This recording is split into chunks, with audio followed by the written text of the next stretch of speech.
Hey everybody, I'm Tom Corcoran, and I'm a solution architect with Red Hat, specializing in 3-scale and API management.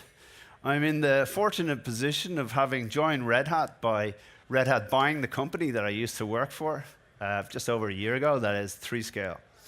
And as you can tell from my accent, I'm not from Australia, I come from Dublin, Ireland.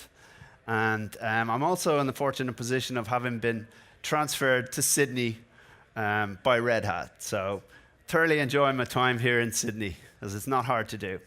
So today I'm going to talk to you about the API economy, and in particular, how APIs enable business advantage, and how that advantage can be accelerated through great management of those APIs.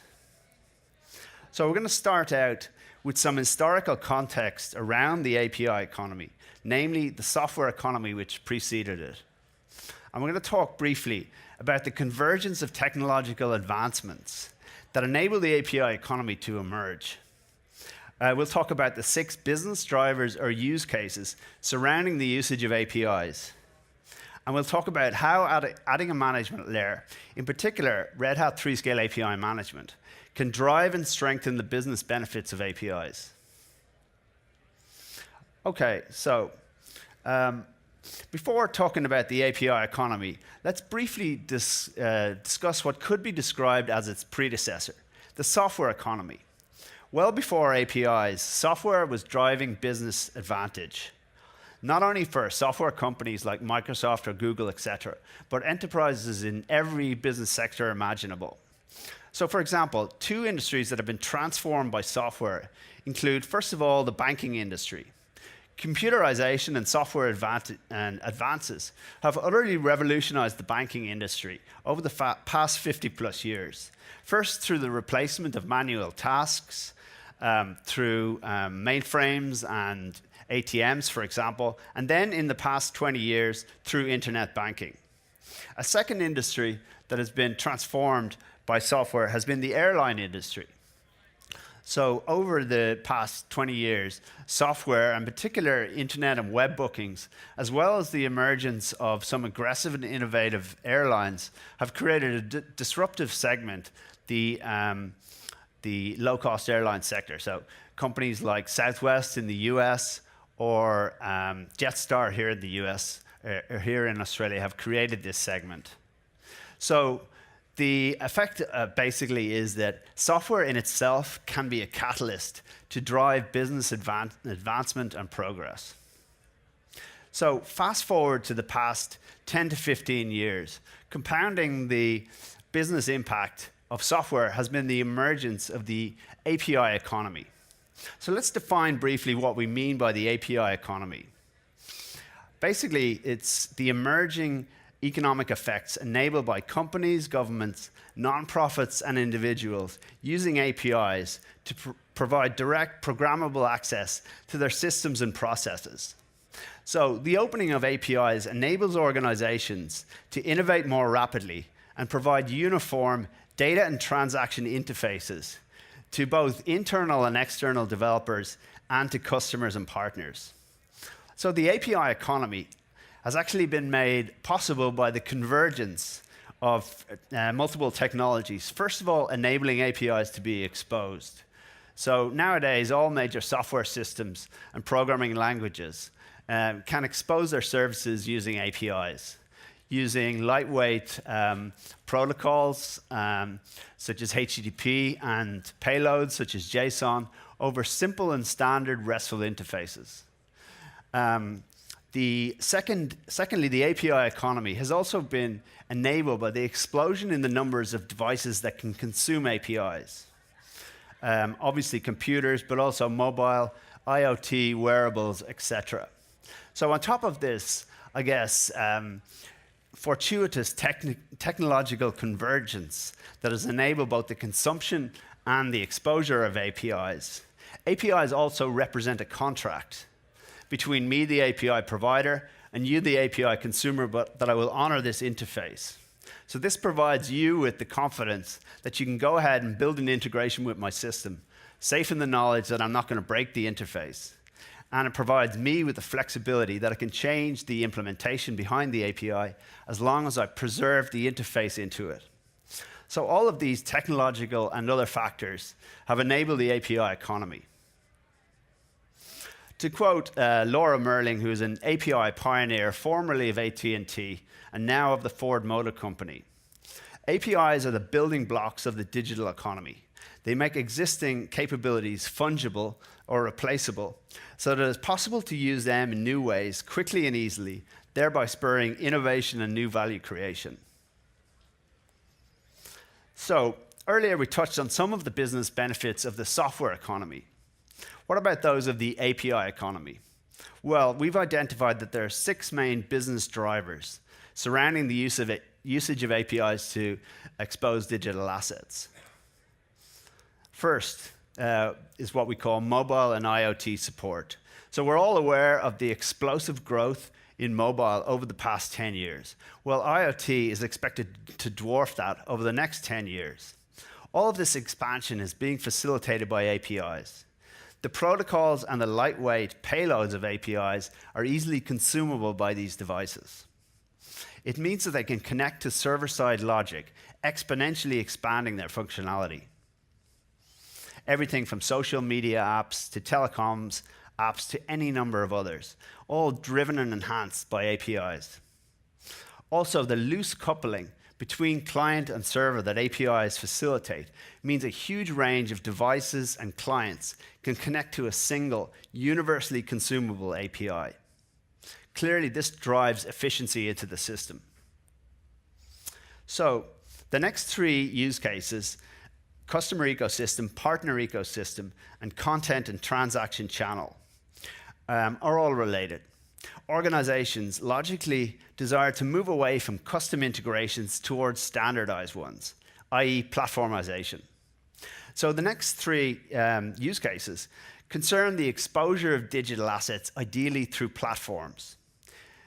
Platforms create an arena in which others can create value, either directly for themselves with customer platforms or for others with partner platforms. APIs help transform organization systems into powerful platforms. An obvious example close to home is Red Hat's superb platform as a service product, OpenShift, which is heavily driven by APIs. Other examples include Amazon and Salesforce. So, the first of our 3 platform-related use cases is customer ecosystem. So, exposing programmatic interfaces to customers has multiple benefits. First of all, it enables customers to increase the value they derive from our service in order to meet their new needs better. Secondly, integrations encourage customers to drive more transactions through the system, often increasing revenue. Third, integrations represent significant efforts on the part of customers, which reduces the likelihood that they would switch vendor. And then finally, platform access can often be offered as an upsell driver.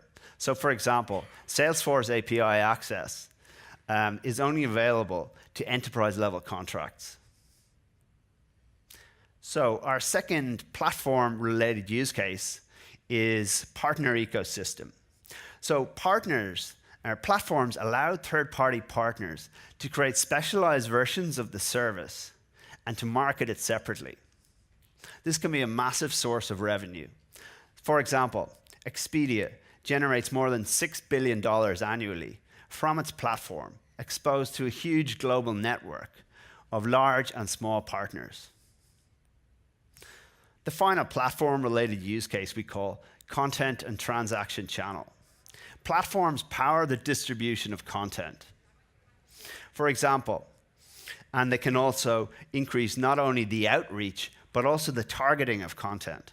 So for example, the UK's Guardian newspapers API, which is called the Guardian Open Platform, allows third parties to syndicate chosen content from the Guardian and place it on other sites. In exchange, they must split the advertising revenue with the Guardian. So this can actually result in more targeted advertising. So for example, if you consider a Guardian article about Manchester United Football Club, if it appeared on a Manchester United fan site, it has much higher potential advertising value than the same article that would appear on the Guardian's own pages.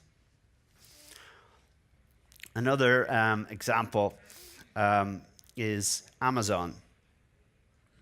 So Amazon, as well as selling products on Amazon.com, has an API program for partners, whereby they essentially open up their API access to expose product and inventory data to third-party resellers. So what this does is it drives a lot of transactions for Amazon way beyond the Amazon.com website.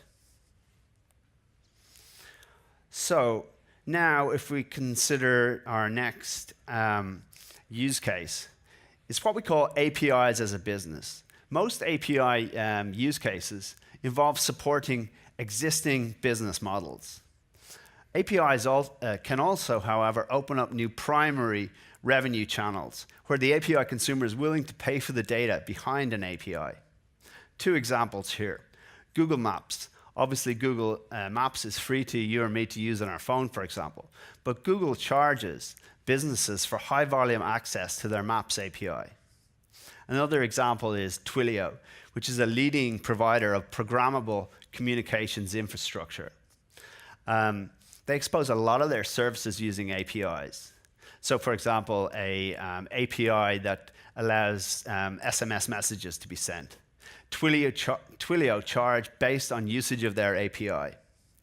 There are a number of different pricing and revenue models open to API providers if they're going to charge. First of all, they could charge a flat rate per API call, and they could use a discounting model where increased consumption leads to lower charges per call. Or sometimes they offer a flat monthly rate which gives either unlimited access or access up to a certain point, or any combination of the above. So the sixth and final business driver we call internal agility. So up until now, we've mainly been focusing on the usage of APIs for external consumption outside the organization. But arguably the most important use of APIs is for consumers within the organization. So broadly speaking, there are two types of benefits that internal APIs bring. First of all, they drive efficiencies in the system. An example here is Adidas. They rolled out an internal marketing-focused API program. And as a result of the improved efficiencies that brought, it now takes them half the time that it used to roll out marketing campaigns. The second internal benefit of APIs is that they foster innovation. APIs can lead to new and previously unforeseen usage of data. The classic example here is how Amazon and Jeff Bezos famously stipulated that all departments within Amazon must expose their data to the rest of the company using fully documented APIs, eventually leading to the innovation that is AWS. Microservices and containerization clearly fits into this internal agility use case as well, because of the way that APIs and the well-defined interfaces that they offer between software components are clearly key to these independently deployable microservices. So these are the 6 use cases or categories of API usage that allow business value to be derived.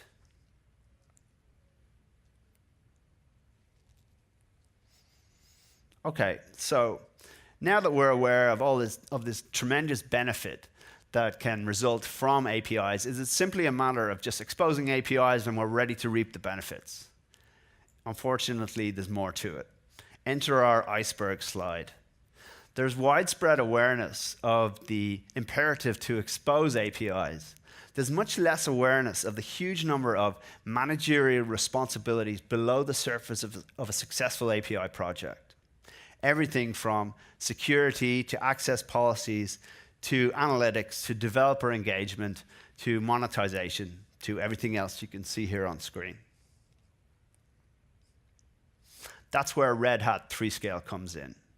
We provide the management capabilities listed in the orange box here that allow providers to execute a great API program and capitalize on the fantastic business benefits that APIs bring. So how do we do it? Well, we provide two distinct, decoupled types of components that you can see here in the middle that sit between the API consumers on the left and the API provider on the right. So we separate the concerns of API traffic enforcement, represented by the blue box here, which is typically implemented as an API gateway running on the provider's infrastructure, from API traffic management, represented by the orange box. So what this managerial component offers is access control and security, API contracts and rate limits, analytics and reporting, developer portal and documentation, and billing and payments. So this the central managerial component that we call the API manager is where most of the intelligence and the configuration lives. And this manager can be either a SaaS component or it can run on premises. So the gateway, which represented by this blue box here, intercepts the live runtime traffic between the API consumers and the API provider. This API gateway runs on the provider's infrastructure. And incidentally, it can be spun up anywhere, anytime at zero cost. And we always recommend that the gateway be co-located with the API backend, be it in the same data center or cloud region as that API backend. So this gateway is in constant communication with the API manager, synchronizing live runtime traffic data, and importantly, enforcing locally the centrally configured policies. This is really important, this local enforcement, as it offers superb latency or superb performance benefits. Our solution, as a result of this, is virtually latency-free. So that's a very important aspect. The last thing an API provider will want is their API management solution slowing down their API, because API speed can be critical to its uptake. So the next thing we're going to do is we're going to dig into each of the areas of management and control that 3Scale can bring to an API project. First, access control and security. The first thing an API provider will want to do is to secure their API so that only authenticated or recognized calls get through. So we've got a range of different authentication modes that allow the provider to secure appropriate to the type of use case being addressed in any given API call. So for example, API key is often used for internal agility type calls. App ID, app key pair, which offers a slightly higher level of security through key rotation, for example, is often used for partner ecosystems. While OAuth, which is the highest level of security, is often used for external or mobile use cases. We support all of the OAuth 2.0 flows, including various flavors, such as OpenID Connect, where a JWT or JOT token, which contains verifiable client data, is attached to each request. We can also integrate with several identity providers for both single sign-on and identity management. So what this allows is identity to reside either on the identity manager itself, or they can actually broker out to external systems like social logins, Google, Facebook, or to federated systems such as LDAP, Kerberos, Active Directory, etc. So we offer a lot of flexibility in how an API can be secured. The next area of management control that we offer is API contracts and usage limits. What this does is it allows the provider to segment their API consumer base into different classes of consumer, each with different levels of access. So beyond authentication, we possess sophisticated authorization capabilities to allow the providers to create fine or coarse-grained access policies, where they set the usage limits and access rights across the API's methods and metrics. So on the far right, for example, you can see different classes of API consumers, and each one will be assigned an application plan or access policy, which will dictate what they get access to. It will also dictate if there are charges involved and what those charges are. So an internal team, for example, might be assigned an application plan that gives them access to all APIs, all methods, with high rate limits, maybe just to protect the API backend, and without any charge. Whereas an external developer might be assigned a different plan that only gives them access to a subset of the endpoints with lower rate limits, which are charged, for example. So all of this allows the assignment of a level of access that's appropriate to the business value that the user segment brings. The next thing that we offer is analytics and reporting.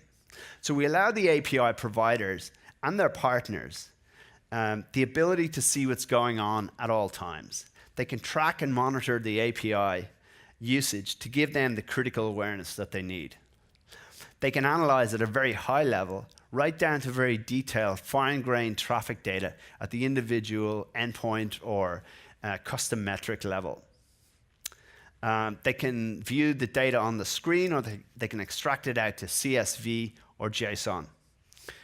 They can avail of our alerting capabilities, so that way they can keep track of when various consumers are hitting thresholds, predefined thresholds on their rate limits. So all of this can give them the visibility that they need to plan their future strategies in order to, by determining which APIs and methods are popular and which ones are less so. So the fourth functional area that we offer is the 3Scale developer and partner portal. So the creation of a great experience for developers who consume our API begins here. An excellent developer experience is absolutely vital for widespread uptake of an API. This is a fully brandable, customizable CMS, both in terms of content and look and feel. Providers can very easily make it look exactly as they want. Ease of setup and ongoing maintenance is facilitated by the fact that we use standard web technologies, HTML, JavaScript, CSS. There's no proprietary knowledge required to configure our CMS. This means that even an entry-level web technologist can rapidly roll out a powerful and slick 3Scale developer portal. So what does it provide? First of all, it allows consumer developers to onboard. There's a place that they can retrieve their application credentials, their API key or app ID or client ID in secret. It also provides them with analytics on their traffic usage, so they can see their own traffic usage patterns. This can be useful for if they need to plan consumption, for example, if they're close to hitting their rate limits, etc. The portal can also include any relevant custom content that the provider may wish to present. So the 3Scale Developer Portal also allows APIs to be discovered and documented using our catalog. APIs can be searched for using keywords. Then, once discovered, Swagger, or OAS, as it's known nowadays, allows the API provider to create extensive documentation around the API, massively reducing the support load on them. OAS also allows a very user-friendly web interface where the API consumer can absorb all this documentation and, importantly, to test out the API before ever having to write a line of code. 3Scale has over 750 customers, the vast majority of whom are using and profiting from our powerful developer portal and its simplicity of configuration and use. The sixth and final managerial feature that we offer is API monetization. So we're completely integrated when it comes to charging for API access. Everything from the creation of both fixed and variable based charges inside of the plans, to the calculation of the actual incurred charges based on the actual consumption at the end of each month, to the auto generation and emailing of invoices at the end of each month. This can also be really useful, even if no money changes hands, for internal chargebacks between departments, for example. right through to the sporting of credit cards, where direct money exchange is involved. We integrate with all of these credit card payment gateways that you can see here, Stripe, Braintree, etc. So that's very briefly how 3Scale enables API providers to augment their APIs by providing a management layer around them, allowing them to much more rapidly and effectively capitalize on the superb business benefits of the API economy. So come see me afterwards if you have any questions, or as Jeff mentioned earlier, come to see us at the booth where we can arrange a demo, deep dive, discovery session, you name it. Thanks for your time.